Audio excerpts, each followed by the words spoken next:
Et en cette semaine cruciale, on part retrouver chaque matin en direct nos envoyés spéciaux, Caroline Philippe et Nicolas Roper. Vous venez tous les deux de traverser 5 États, de la Floride à la Virginie. La Virginie, c'est au nord-est du pays où vous vous retrouvez en direct ce matin. Caroline, on voulait voir avec vous ce qui vous a frappé, c'est que vous avez découvert déjà dans ces premiers jours que vous avez passés aux États-Unis un pays divisé comme jamais.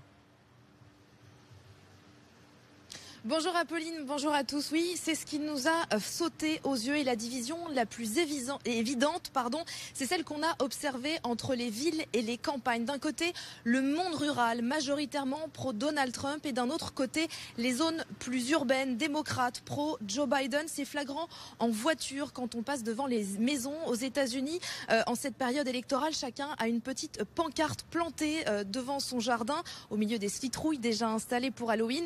Chacun affiche son soutien à l'un ou à l'autre camp, et sur les routes que nous avons empruntées, par exemple en Géorgie, devant les ranchs et les fermes, aucun signe pro-Biden. On ne voyait que des drapeaux américains et le nom de Donald Trump un peu partout. En revanche, dans ce même État, à Atlanta, la capitale, nous n'avons eu aucune difficulté à rencontrer des habitants pro-démocrates. Au contraire, Trump semble détester. Ça, c'est pour l'aspect géographique, mais il y a aussi des divisions par communauté. Les latinos ou les afro-américains soutiennent en majorité Joe Biden.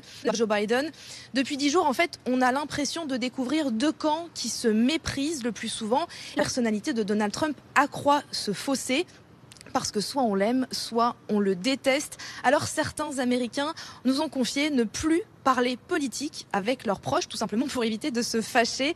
On a rencontré par exemple une jeune américaine à Atlanta. Elle votait par courrier pour ses colocataires. Elle avait une trentaine d'années, mais elle ne connaissait même pas le nom du bulletin que ses colocataires avaient glissé dans l'enveloppe qu'elle tenait entre ses mains. Elle préférait même ne pas savoir. Cette division, Caroline, ça témoigne de deux conceptions de la société américaine.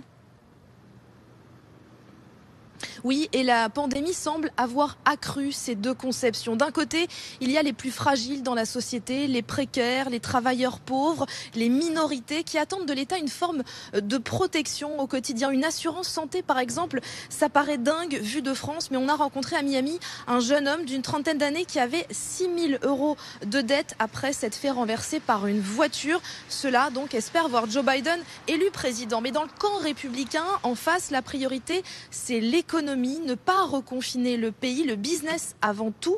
Et c'est un de leurs grands arguments. Un pays doit être géré comme une entreprise. Pour un producteur de myrtilles aisé en Floride ou en Géorgie, ou pour un retraité aisé en Floride, c'est ce qui fait de Donald Trump le candidat idéal à leurs yeux pour 4 ans supplémentaires à la Maison-Blanche. Merci beaucoup, merci Caroline. Vous étiez donc en direct des États-Unis. On vous retrouve chaque matin. Bonne nuit, parce que pour vous, il est très tard maintenant, et on vous retrouve évidemment chaque matin dans cette semaine cruciale, dernière semaine avant l'élection américaine.